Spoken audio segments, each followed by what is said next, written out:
gratitude because I have great appreciation for the chance to be here, meet each of you, hear your story, learn more from you, also to grow myself, become a better speaker. I'm grateful for the opportunity to meet Marshall in person. I followed him online since 2019 when one of my friends in a coaching group introduced me to him. I need to start with a disclaimer. Part of my talk is very, very heavy, and it's liable to trigger you. I'm not a counselor, so if you need to talk, I'll talk with you, because I know that there's parts of my talk that's very, very heavy. It's very hard. Today, I want to share with you the art of authenticity, how to show the real you. In this, I'm going to show you how I was inauthentic to myself, how I hid and why I hid, and why our culture is ready for more authenticity. We have developed a brand of how we appear to other people by living behind a mask. That term, living behind a mask, was my term prior to the pandemic, but it's a lot more vivid to people now with having spent 2 years wearing a mask. My mask is more like this, your whole face. Everything that you present to everybody else. Are you being authentic to yourself? We're going to go through the 4 keys of being authentic and how you can be more authentic. I am 46 years old. I'm single. I've never been married. I'm just coming out of my first long-term relationship of 2.5 years. Most people, when they meet me, don't expect me to be 46 years old once I share more of my story, and if I'm doing business consulting, my years of experience in taking a business that is ready to go bankrupt and making it excel. Taking their chaos and turning it into clarity, because that's what I did in my own life. Part of being authentic is the ability to accept yourself. If you can't accept yourself and everything that you've been through, you're going to have a hard time being authentic in front of a crowd or in a conversation, private or public. A lot of people don't realize that the mask that they wear is because the pain is so deep inside, they're afraid if they show you your pain, that you're not going to accept them, you're not going to approve of them, you won't see that they have value, you don't believe they're good enough. Those things drive each of us to become a better person. Truthfully. Or they hold us back in such fear that we can't be ourselves. So this morning, Kirsty shared some of her story, the thoughts that went through her mind as she asked different things of her mother, things that she desired in a connection, and how she didn't get what she wanted, and how that's driven her now to be the authentic person she is and desire deep connection with other people. She didn't have it.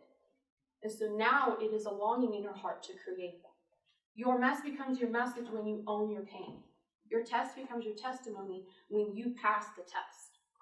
So part of being authentic is that you have to be open, you have to be real, you have to be raw, and you have to be vulnerable. That's my definition.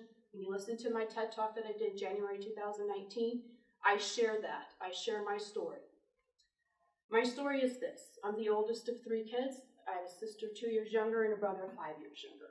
I was raised in a home that was very, very, very religious. When I say very religious, we were a form of every religion out there. We were like the Pentecostal in the sense that we wore long denim skirts, we wore our hair up in a bun, we had a look that you could see a mile away, like you knew who we were.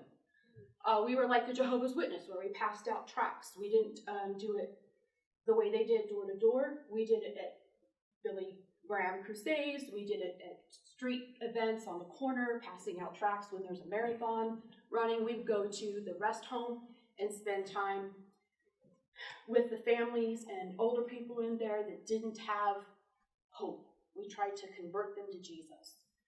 We were very much exclusive. If you came to our meeting, that's what we call it, we didn't call it church, we would accept you your first time, but the next time you came, we would be trying to make sure that you understood we don't wear pants. That's not women's attire. We made sure you understood that you can't celebrate Christmas because that's not Jesus' birthday. We made you conform to who we were, the rules that we had. The value of connection in that group came based on how good of a Proverbs 31 woman were you. Could you cook? Could you clean? Could you sew? What could you do? What benefit were you to men? Women were suppressed. We couldn't have a voice. We couldn't talk. We couldn't do anything except be the support to a man. Then my mom was born and raised in that environment. My dad married into it. My parents were 12 years apart. A year into their marriage, they were having very much difficulties in their relationship. My mother decided to no longer take birth control pills so she could get pregnant to save the marriage. My dad didn't want any kids. And that's the environment I grew up in. I was not wanted. I was told at 14, I only had you because your mom wanted you. I didn't want you. I didn't want any of you. I boldly said, I know, Dad. I feel that from you. At 17, I was raped by a man in the medical field who had done my ultrasound. My parents did not believe I was raped by a man 28 years older than me. They believed I was messing around with a married man. In that religion, sex outside of marriage is the ultimate sin. My dad was trying to become a preacher, so now he was disqualified because you had to have a perfect family. My mom felt that her ideal life has been ruined. Her idea of having a family that was perfect before church was ruined. I was no longer her firstborn child, I was lastborn. My name was no longer Misty, it became Ethel. I was called Ethel. I was not allowed to have my 18th birthday. Birthdays were a huge deal in our family. It's the one time we got to pick dinner and dessert that we wanted, that really made us happy. It's the only time else we got gifts. So to skip my 18th birthday was a huge form of punishment. I was no longer allowed to share a bedroom with my sister, a double bed. I was no longer allowed to hang my bath towel by my siblings in the bathroom because I probably had AIDS. I was no longer allowed to be with my siblings. I had to be alone. All the leaves were put in the table to extend it about this long, and I sat at the end, and the family sat down there. I was excluded in every way possible. They built a small room in the kitchen dining room area. That was my bedroom. I was no longer welcome to be considered part of the family. My sentence was 7 years. I had 7 years to prove myself, and there were a long list of things I had to do to prove that I was repentant for what I had done. I lived 3.5 years into that sentence, and I left. I moved from California to Texas, September 1997, 3 months after my sister moved in July. My sister moved out on her 18th birthday. She finally had the guts to say, I'm out. But she did it in a way that my parents approved of. They're big into helping mothers with babies, elderly people who couldn't take care of themselves, looking for that need and that way to be a support. They gave us some great skills. My sister moved to Texas to care for an elderly woman, so my parents were extremely proud of her. I left without their blessing. I was not given permission to leave because I didn't leave for a viable reason. And I was told I was never welcome back. And I have not been back, except for my dad's memorial in 2013. I don't have contact with my family. I don't have contact with my siblings. Because I chose a life of love, happiness, joy, peace, harmony. Those things meant more to me than enduring something that somebody else was putting as a black label on me. I refer to a black label because I was excluded. It's a black label. It's a way to paint a picture that you aren't good, you don't match up, you're not good enough, you don't have value. My parents told me no man would ever want me, and that if I ever got married, my wedding dress would be black. The way I felt the black label, I could write a whole book on just that. But that movement was started because I came to see my sister over a Christian camp retreat in Texas. One of the ministers asked to have some time with me and Misty, is this true? This is what went on in your family? This is what we've heard from your sister? I said, it's true. They talked to me for 5 hours and tried to let me see that I could have a different life. I could live intentionally in freedom. I didn't believe it. I believe the curses my mom spoke over me were things I had to endure because she was my parent. She was my mother. She was the person I was supposed to honor and respect because the Bible told me to. I finally decided to have courage to live my own life and no longer live the box that everybody else had put me into. So when I share with you the art of authenticity, how to show the real you, You have to have the courage to show everybody else the real you, the pain you've endured, the things, the challenges, the disrespect, the disqualification, the elimination, the exclusion. You have to show people how you faced that and how you came out ahead and why. Not everybody's going to be able to handle your story. If I share with you my full story, a lot of you would just not know how to handle it. It's hard enough for me to say my brother's feet were burned with matches 3 different times, and I witnessed that. I had the mindset that my brother had it harder than me because he received physical abuse that I never received.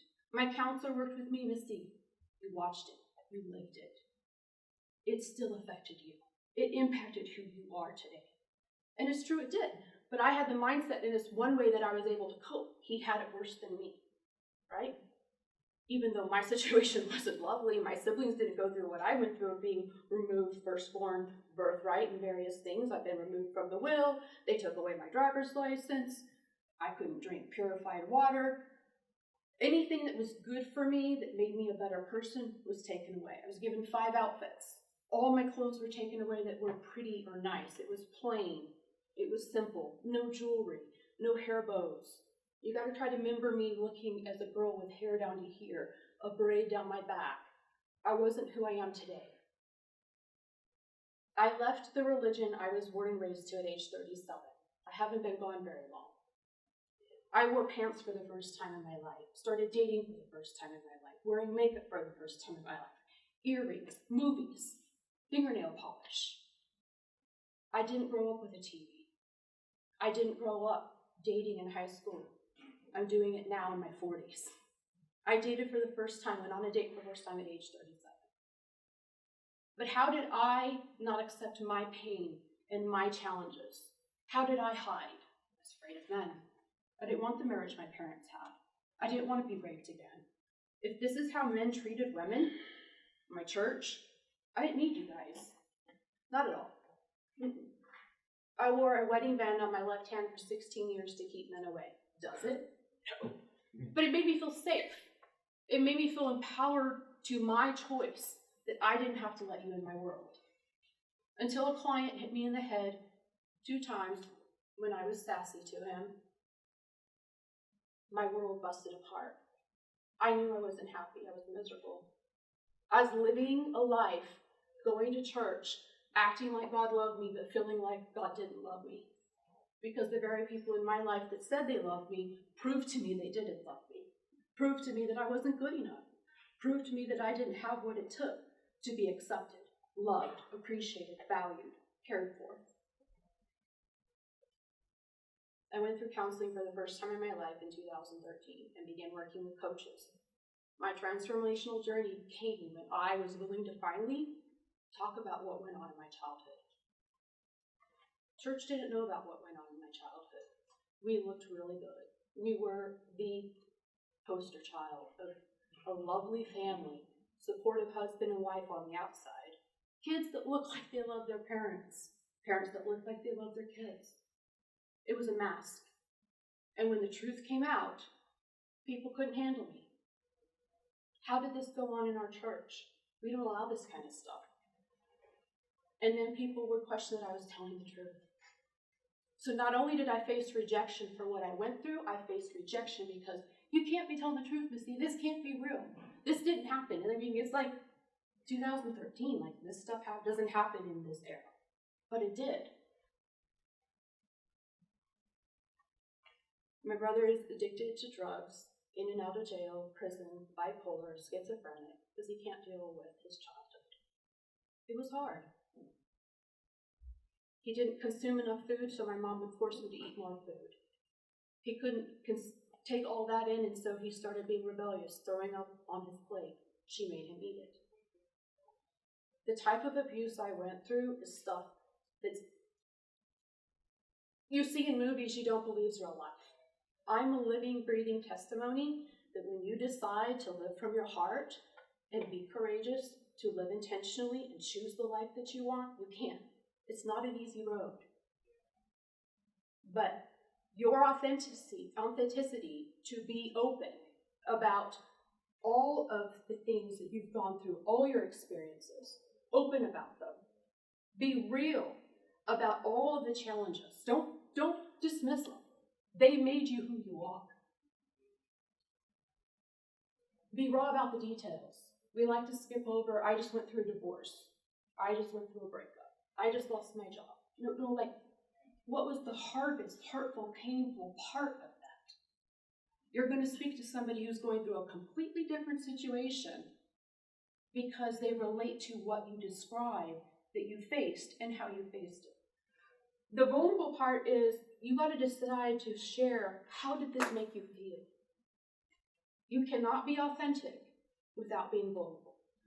You cannot be authentic by hiding. You cannot be authentic by devaluing yourself.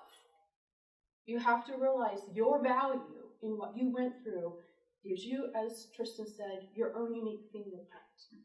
You have your own DNA. You have your own experience with your parents, with school, with your job, with your relationships, close friends, spouse. All those things impact you and how you respond to life. But unapologetically being yourself and accepting yourself is where it starts. You will never be able to be authentic, and you will never be able to share your story and your pain and how you overcame it until you accept yourself.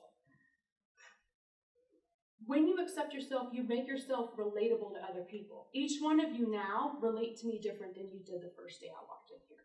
Because there's something in your story you connect with. Whether or not you were raped, whether or not you had parents that stayed together but didn't love each other, you have your own unique experience, but you relate to me because of my vulnerability. You understand the pain. You face some kind of pain in your life. You relate to me now in a way you didn't before because I was vulnerable. The greatest impact you can make in the world is to allow people to see the real you and not live in your fear. We live in a mask, not being transparent because it's a risk. If I risk telling you the truth, you may not accept me. You may reject me. You may look down on my decisions of how I went about my life. You may shame me because you have a belief, maybe like my parents, sex out of marriage is wrong. The consequence of telling the truth is the fact that you allow people to see how to go from a situation that is devastating, ruining every chance in your mind of success, to how you can turn that into taking your pain and making it your power. Marshall, is like, well, why would Misty want to work with me? She's done a TED Talk. She's been on stages. I've not been paid to be on stages. I've made money consequently from being on a stage with coaching and various things that I do, my book. But I've not been paid to be a speaker. Okay? My positioning right now, where I'm at in my life, in my journey, I share my life. I'm very vulnerable on social media. I write about things frequently. People tell me, I don't know how you have the guts to share. I demonstrate, I live it, I breathe it, I be it. And when you do that with your message, you will create a following. I many times have posts 206 comments, 150 likes. But if you go look at the number of people following me, I don't have that many people following me. But I'm engaging. I am encouraging. I am supportive. I am truthful. I am authentic to me. And I don't hide that. So when my boyfriend said, I'm not sure this is the relationship I want anymore, Misty, I wrote on social media 30 days after that experience that I told him there would be no more kissing and making out and sex. We'll cohabitate till you decide what you're doing with your life. I'm not just going to kick you out, but that doesn't come with this anymore. I had numerous messages. I'm so glad you said that. I'm going through a divorce, and I told him as long as he's in the house, like I still love you, but I can't do anything with you. You want out? Go. You make me feel safe to have said that to him. You make me feel like I'm standing up for me because you wrote about that. I was in a massive car accident January the 5th of this year when somebody pulled out in front of me. My cruise at 75 miles an hour, possibly 80, as I just crested a hill. There was no time for me to stop. As soon as the person pulled out in front of me, I'm like, no, you didn't just do this. And then I screamed at them with all my might, go, go, go, go, go. And then I knew it's over. And I said, this is it. Nobody that's seen pictures and heard the experience and seen when I went back to the wreck site and took pictures of where the black marks started can see that I'm even alive. I had no broken bones, no punctured organs, no internal bleeding, massive external bruising. I had 1.5 inches scrape on my palm. I had abrasions to my nose and my chest from the seatbelt and the airbag, but I was alive. Why God spared me? I don't know. But I can tell you this much. He had a purpose that I'm still here. And part of me and going in this stage of my life to follow that purpose is God spared me. And no, it's easy to say the man that I loved no longer wants me and my mom is right. I'm used goods. I could tell myself that story, or I could say, I made a promise to myself to be courageous, to be generous, and to be loving. And that my desire is to encourage, support, and inspire you to create the life that you want and to live intentionally. Am I doing that to my deepest capacity? March 18th, I had a conversation with my boyfriend, and we called it off for the second time. His final words to me were, Misty, go live your best life. That was the biggest fuck you in my face that he could have ever given me. And it made me realize I'm not living to my full capacity.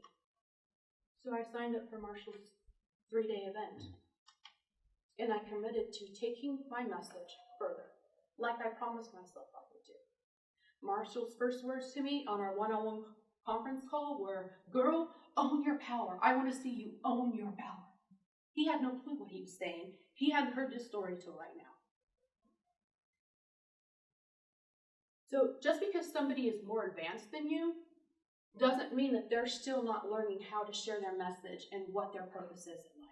Because every level you go to, there's a new level to grow to. Mm. The devils from your past will show up in new layers and new levels. Every time you get to one level, you feel you've conquered, I'm good enough. I've done this. You're going to have another challenge to prove to yourself you're good enough. Whatever your story is, mine is I'm not good enough. My dad didn't want me. Straight A's wasn't good enough for my mom. She had to have a perfect child that never had sex outside of marriage. Or you're disowned, you're disqualified, you're eliminated, you're excommunicated. At age 37, I left the church group that I'd been a part of my entire life. When you leave, you are excommunicated. They see you at the grocery store, they're going to walk right past you. They will not talk to you. They will not say hi because you're worldly and you're following something that they don't believe in. To dress like this would be inappropriate. So not only did I do it once at age 20 by leaving my family, I did it a second time at age 37. And I went and started my life, facing all the risk of being alone. Because why? I had courage to listen to my heart. I had courage to create the life I wanted. I had courage to say, I'm not happy, and this isn't working, and I want something better. So my call to you today is to have courage. Courage does not mean that there is no fear. It means you do it in spite of your fear. Own your story, own your pain, own the experiences you've been through. Your pain, your struggle, your challenge is what's going to draw you to deeper connections in life. Live the truth intentionally.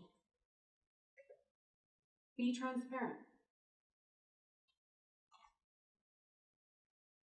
God says that you will do even greater things than he did. And he meant it. Show the world the real you. Thank you.